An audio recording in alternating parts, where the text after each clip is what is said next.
right, everybody. Welcome back from the break. I asked an old and dear friend and veteran of the network marketing profession to come over. His name is Todd Smith. This is Todd. He is a local.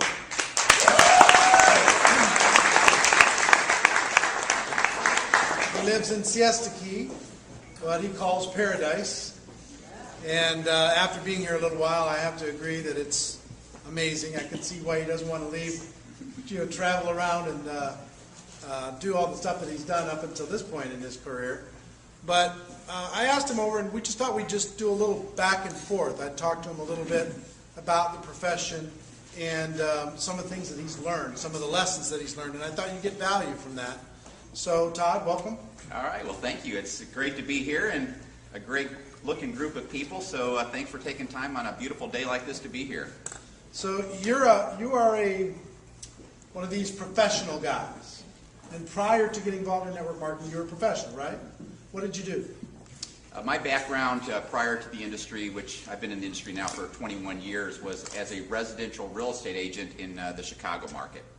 And looking at network marketing, after you were successful in the residential real estate market, why did you look at network marketing? Well, when I was in real estate, I was successful. I pushed myself very hard, much like I pushed myself in this industry. I was at that time the second highest producing real estate agent in the state of Illinois, top 15 in the United States, selling more than 100 homes a year, and that was in my mid-20s. And I remember driving down the road one day and looking at my life, and my life was out of control. I had a pager that went off almost 24 hours a day. That was before the little cell phones that we have now. And it just, it was such that I couldn't even go on a date with my wife on a Friday night without getting out of, done with the date and having 15 messages and 3 offers that need to be presented. And the same was true on Sundays, which has always been my family day. And I just said, is this how I want to live the rest of my life?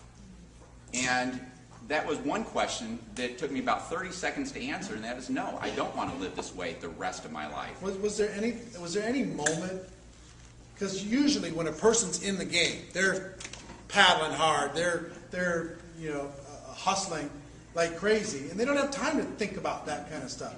Was there something that happened that led you to that 30-second conversation in your head?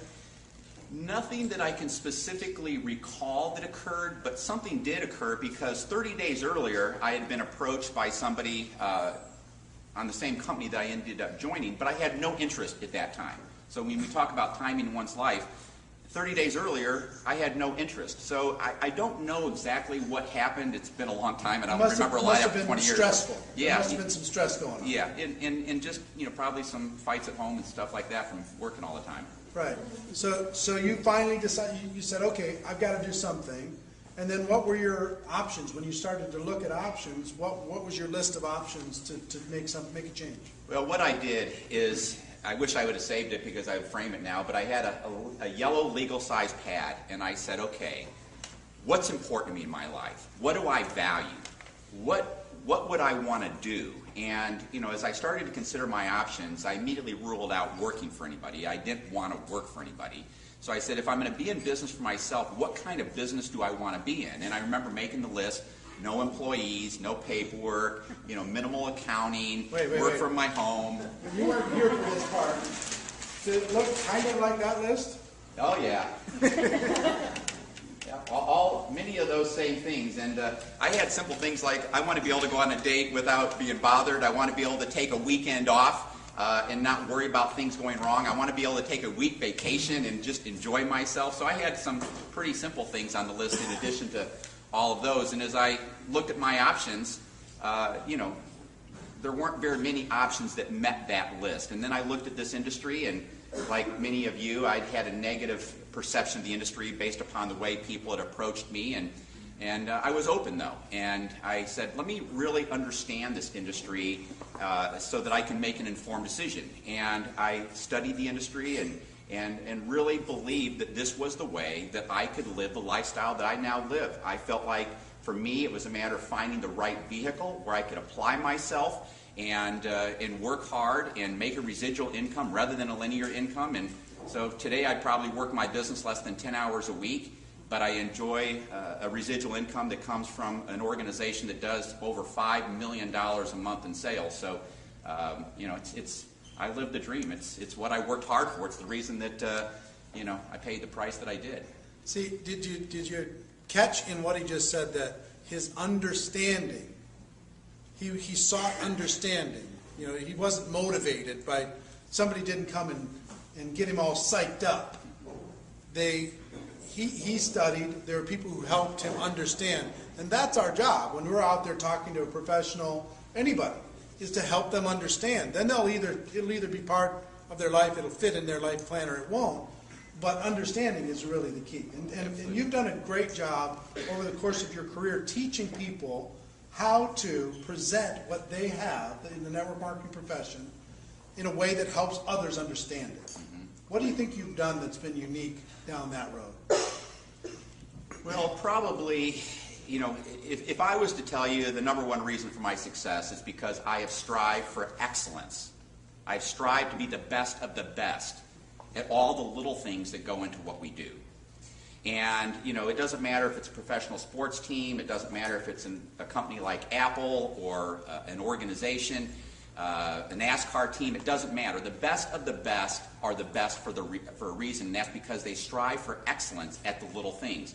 And just like Eric talking about how to invite today, it's all about increasing your percentages. It's all about, what can I do to have the highest percentage of people that I call agree to take a look at my business or agree to take a look at my products. And it's about making little refinements in what you say that improve your results. And that's just, we can take a look at each of the elements of the business, from the invitation to the presentation to the follow-up call to the three-way call to, asking for a decision, to getting your people started, to helping them build successful businesses, to helping them develop as leaders. It's all about the little things that make people exceptional in this business. And what I have learned is that when you strive for excellence at these little things, when you push yourself to be the best of the best at these little things, everybody in your organization is watching you. And so first of all, you're leading by example because your people will do what you do, not what you say. And so by you pushing yourself to be the best, you will become a better teacher. You'll be able to teach these little things, these little refinements that you're making in your business that are making you better. You will become a much more effective teacher of those little things. And so if you just strive for excellence and you're constantly every day, how do I increase my odds of getting more people to look at the business? Okay, how do I increase the odds of the people who look at it to having more of them have an interest in learning more? How do I more effectively build their belief and confidence to get the highest percentage of those people that have an interest to make a decision? So if those are your goals, is to increase your percentages, then it's all about doing the little things that apply to you personally. It may not be the same little things that I would do, but the little things that make you unique and different, the relationships that you have that allow you to become the best that you can be. And here's what I'll tell you. You've heard him say little things a number of times. He has a book called Little Things Matter, and it's an amazing book. It is such a study of important distinctions in your business. And where can they find that? You can get it on Amazon, or you can go to littlethingsmatter.com. It's really, really good. I highly, highly recommend it. Talk about when you first got started, your learning curve of going from professional real estate, hustle, hard-working dude to network marketing professional. What was that transition like? Did you approach it the same way you did real estate? Did you learn how to do it a little different? Well, first of all, I've learned that if you want to be successful at anything, the smartest thing you can do is to learn from those who've been successful. And so I have learned that over and over again in my life, everything from coaching, my children in sports to hiring professional athletes that can help teach those little refinements, those little fundamentals. So the first thing I did when I came into this industry is I was coachable. Even though I did... That's not usually an attribute of the super salesperson. They're usually the other way. It's just like, look, let me show you how to do this fast. You got this silly little thing. I'll bring all my skills and all my abilities, and you don't know who you're talking to. kind of Which is why I'm making this point. Yeah, it's rare Yeah. what you're doing right now, or what you did. And it was a key to my success, because if I had come into this thinking I knew it all when I didn't know anything, then that would have been stupid, right? I mean, I'd have been applying thoughts that don't work to something that I've never done before. So, the first thing I did is I said, okay, I want to learn this industry. I want to learn what makes people successful in this industry. I want to learn what makes them the best of the best. And so, kind of like when I got started as a real estate agent, I identified the #1 selling real estate agent in the country. He lived in Colorado. I flew out there. I spent a day with him. The same type of thing I did here. When I got started in this industry, I flew to Utah, and I met with 3 different people that were making over $500,000 a month in this industry, and asked them the questions that I needed to have answered to understand what I needed to do to be great at what I was doing. And so, I was coachable. I was brought in by a sponsor that was a very good coach.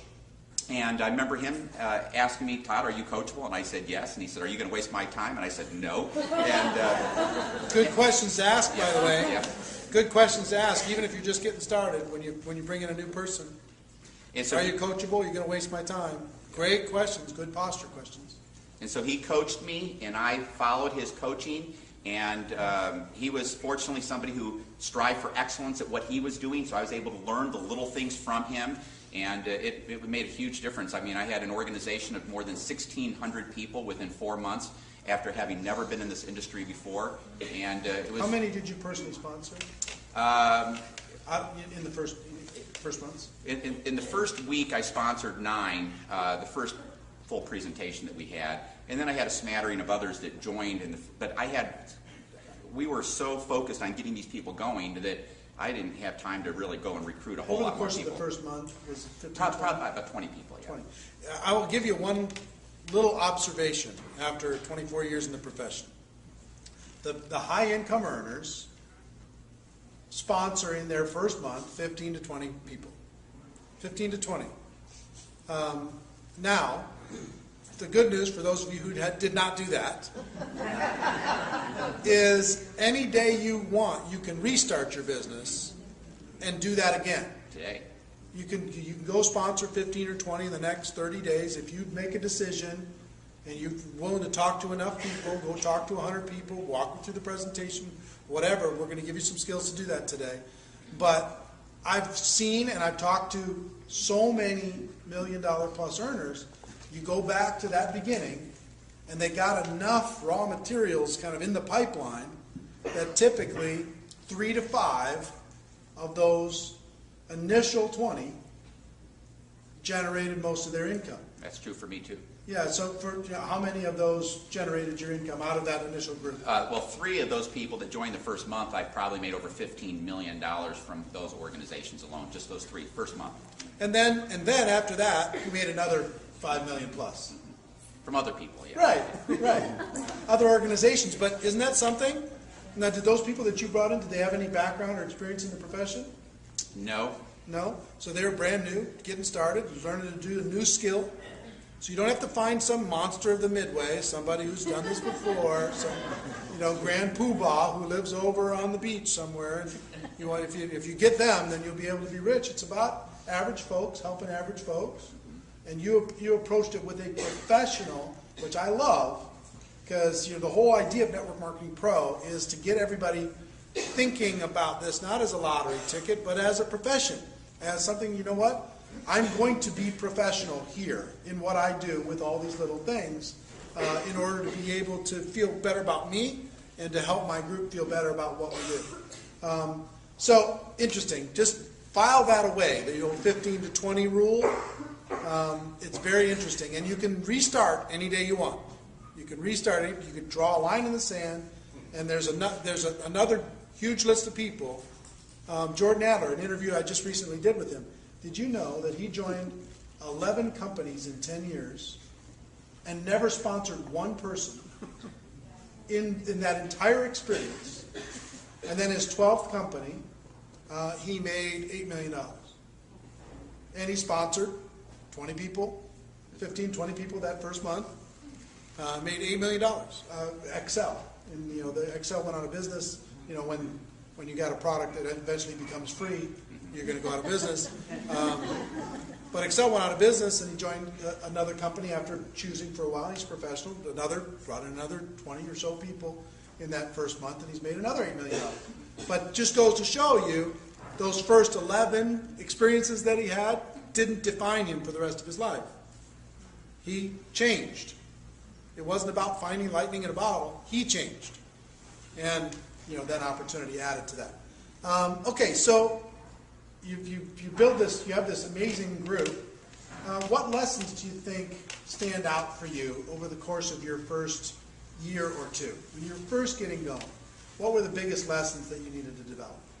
It was all about mastering the invitation call. It was about mastering the presentation.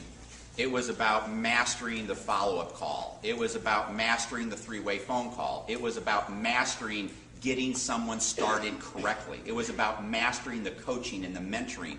It was doing the basic fundamentals. Go through that list again for those taking notes. So, I kind of look at the business as step by step. My mind just works step by step. So step one is you invite. And by the way, that is the beginning of the duplication process. A lot of people think that when you sponsor somebody is when the duplication process begins. No, it's when you call them. You're teaching them how to invite.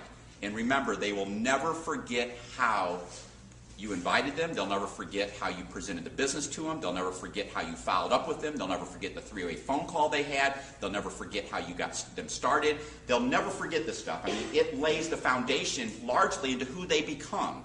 And so step one is the invitation call. Step two is the presentation. So you invite somebody to a presentation. From there, you're going to determine their interest. If it's a follow-up call, it might be a simple question like, are you open to learning more? My favorite question, are you open to learning more? It's better than are you interested in learning more, because more people are open to learning more than interested in learning more. So it's about these and he's learned the difference with these few little words. Do a few little words matter? They matter a lot. Yeah. I've borrowed some of his best material over the course of my career. One of them is between you and me. Just between us, he'll say to somebody, between you and me, what's your real level of interest? And by adding that at the beginning of and people go, well, all right, and then they'll talk to you differently. Or even on the invitation, when you're talking to somebody, it's like, just off the record. Just between off the record. Yeah, just between you and I, Bob. Off the record. Just between you and I, Bob.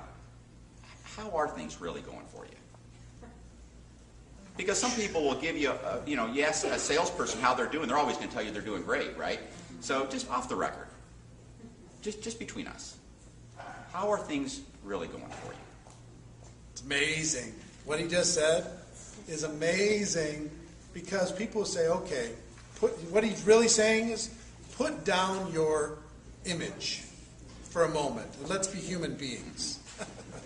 And you get an honest answer. And the whole objective of the invitation call, in my opinion, is finding people that have the need or desire for what you have to offer. And the only way you're going to know if they have the need or desire for what you're offering is by asking questions. You will not determine it by just running your mouth. And so it's all about asking good questions. And by asking good questions, you all of a sudden become a professional, rather than the perception that most people have in network marketing, where you're just coming at somebody. I got something for you. You got to take a look at this. When are you available? How soon can we get together? It's about being professional in the way you approach your business. And if you are a professional in the way you approach your business, beginning with that invitation call, people will say, I can be like you. You're different than what I've seen other people. And I can see myself building my business the way you have been building yours with me. I respect that. And that will cause people to be more open to looking at your business, all by the way that you conduct yourself. So we were on, where were we at? On the steps? Yeah, on the steps. Okay, so we got step one is the invitation call. Step two is the presentation, whatever that looks like for you. Step three is you determine interest. If you're face-to-face with somebody, you will know oftentimes their level of interest by your interaction and by the questions and by their body language. If it's a phone call, are you open to learning more? So you got the determined interest. And then if they're interested or if they're open to learning more, it's about building their belief. And that's where the three-way phone calls come in play. That's where presentations like this come in play. It's where you might have somebody watch one of your company videos. You might give them one of your company CDs. You might have them read one of your company brochures or magazines. It's about building their belief, giving them the information that they need in order to make an informed decision as to whether the business that you're offering is right for them or the product or service that you're offering is right for them. So it's about building belief and then the decision. And in my opinion, getting a decision is a real simple process. If you've built a relationship with somebody and you've determined why they would consider doing your business, and you have found out what they need to know to make an informed decision and you've provided that information, then getting a decision is not about trying to ask for a decision. It comes automatically when you just take people through a logical belief-building process. And then, you get somebody that makes that decision to get started, but then where most people drop the ball, and when I say most people, I would say 95% of the people, once they sponsor somebody, they think they're done. And that is just the beginning. I mean, keep in mind this, all of my income, 99.9% of my income has come from people I never sponsored. It came from people downline of those people. So this is a business of duplication. And like I said, it begins with the invitation call, but everything you do, you're teaching them how to do your business, which is why you always want to lead by example. But when somebody makes that decision to get started, you want to make sure you get them started within 48 hours, meaning that they are putting their list together, they've reviewed with you what their goals are, their commitment, you've helped them place their startup product or order or whatever it is, auto ship, whatever it is that your company offers, that you've helped them get started and that they are clear on what their plan is as they get started. And the only way they're going to get clear on their plan is if you help them become clear on their plan, and their plan should be consistent with what their goals are. I mean, a lot of times when people sponsor people that quit, they say, Bob, he just quit. Another one of those people. No. When I have somebody quit, I'm like, hey, what did I do wrong?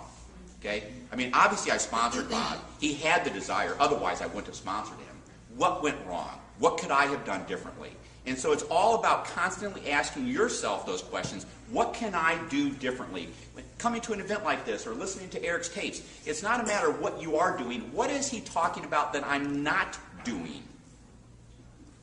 That's what you want to be asking yourself. What are these guys talking about that I'm not doing? It's making those refinements that you're not doing that will help you achieve much greater results. So, I love that. Let me go back for a second and ask you about, you talked about presentation, getting together for a presentation. A lot of people think because of technology that you never have to meet with anybody anymore.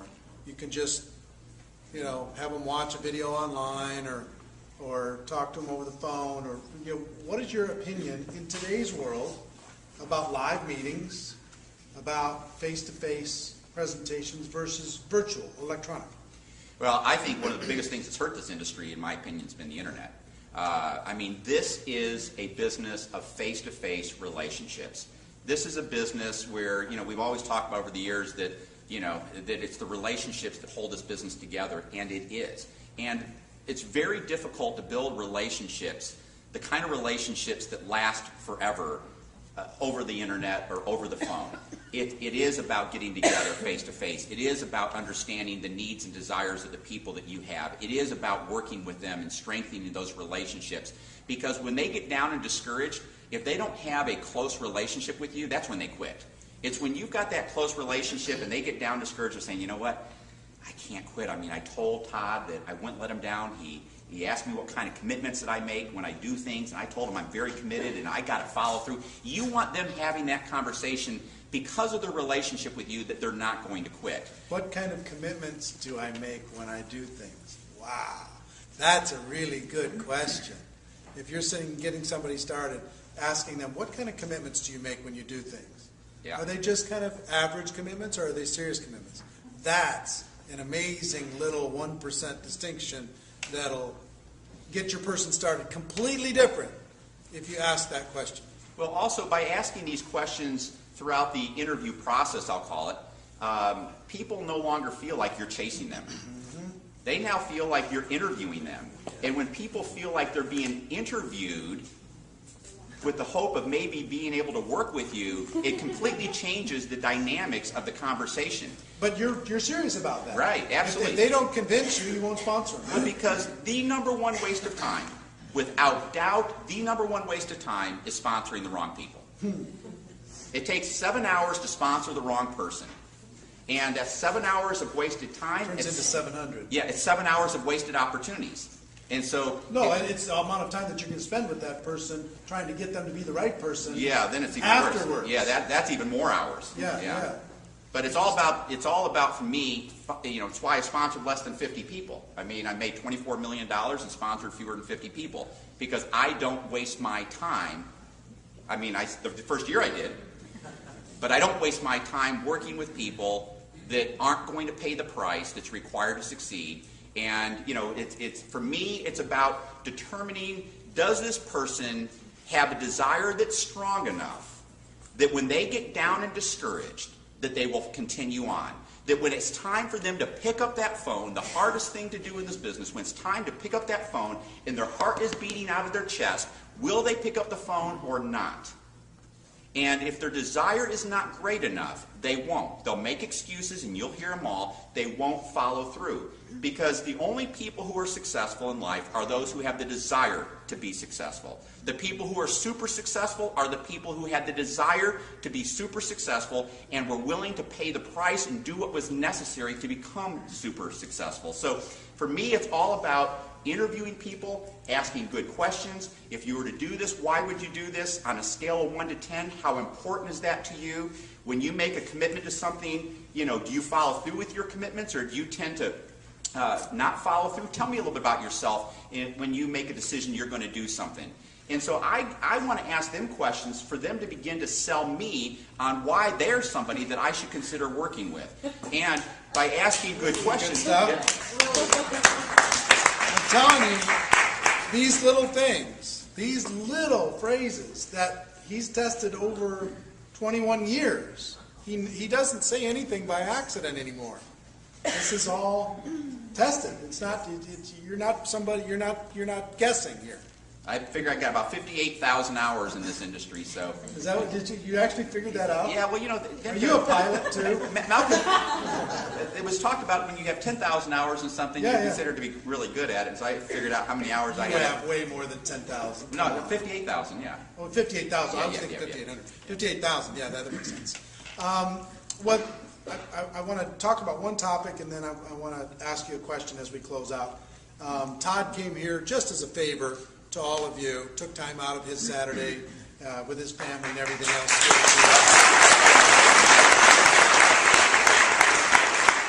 And as a favor to my friend Jules right here. She is so sweet. She is. We talked yesterday or the day before. Most of you don't know this, and we'll talk about it a little bit later. We've just announced a new event that's going to be coming up in May 17th through the 20th, on cold market recruiting. In other words, when you've gone through your warm market and you're still building your other list, using some cold market techniques in order to be able to do that. And you had some comments on that. I put together, so you know, and I'll talk to you about it a little bit more later, a lineup that you will not believe.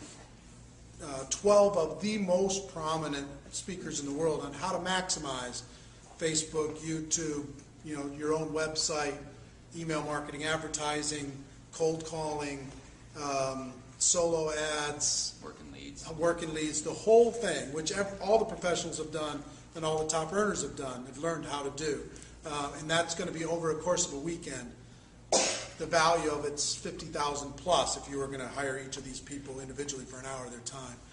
But that, I'll talk to you more about that in a little bit. But why would attending something like that be helpful for people? Well, before I answer that question, I want to reinforce something that Eric said. As I was listening to his training, it was just like deja vu, everything I say, he's saying. But it is all about cultivating your list. It's all about continuing to add new names to that list. Even if, and one of the things I love that he said is so true, and that's even if you never call them, just put them on your list. Build a relationship with them. And for me, it's about building the relationships with them until I determine it's the right time in their life. It's not that everybody is a prospect that you have to approach. If I said, Bob, just off the record, how are things going? He says, Todd, man, I'm having the best year that I've had in 20 years. Things are great. I'm not going to approach him right now.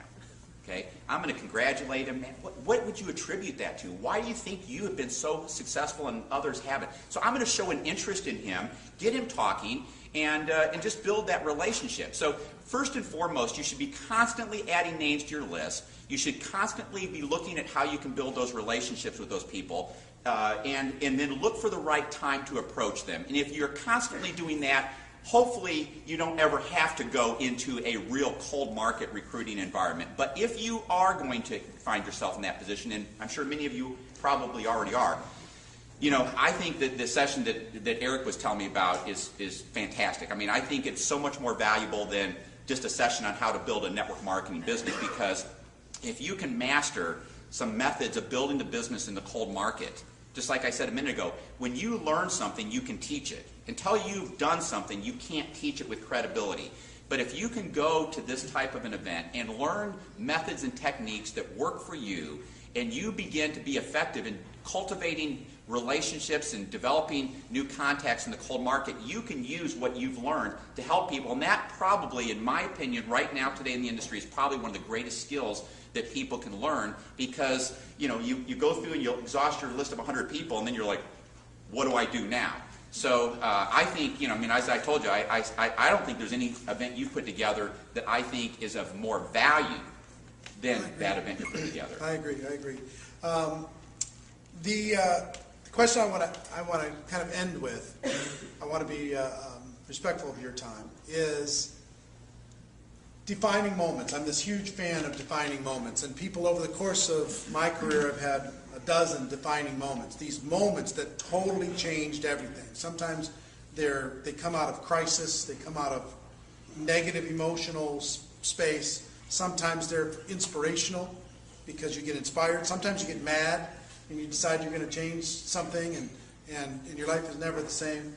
When I'm describing that to you, something probably popped in your head. One or two probably popped into your brain.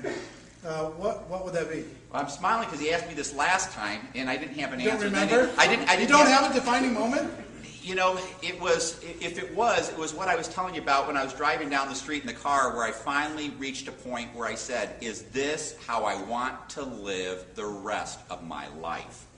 And, when you're 27 years old and what you're doing is not what you want to do the rest of your life, then you say, the longer I continue to do what I don't want to do the rest of my life, the longer I'm continuing to waste my life. So if there was a defining moment, it was when I said, I don't want to live the life that I was living any longer, and I wanted to find a vehicle where I could live the quality of life that I wanted. And I believe that you can live any quality of life you want. I mean, anything is available out there. You just have to get clear on what you want.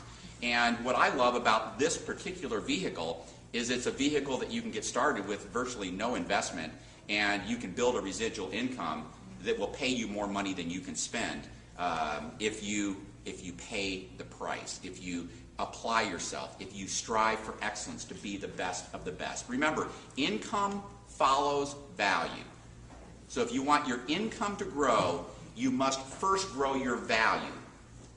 Don't think if you're making $30 an hour in your day job today that you're going to come into here and make $100 an hour without increasing your value.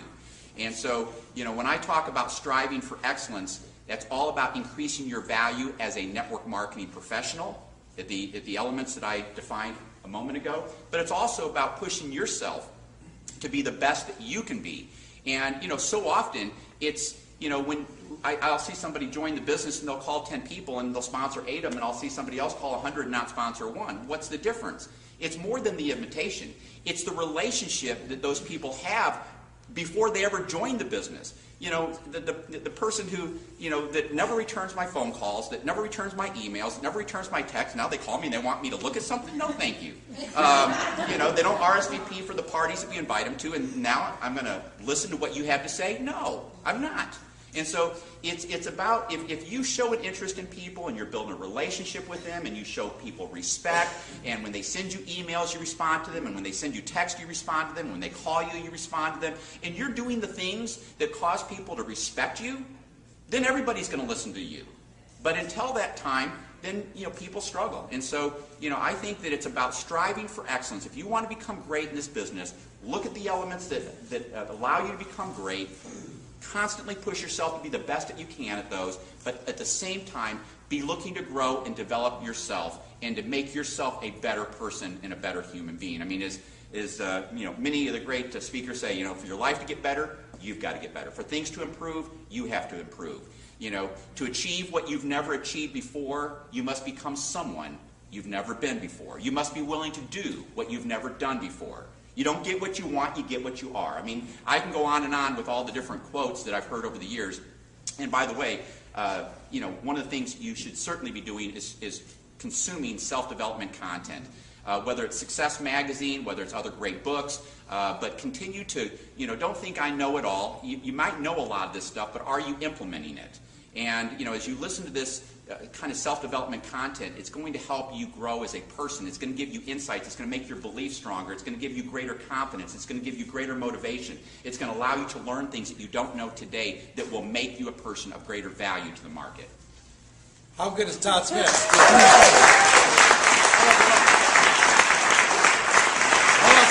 I'm going to give you a chance to do this. This is, if you ever wondered how I do Network Marketing Pro shows, this is my high-tech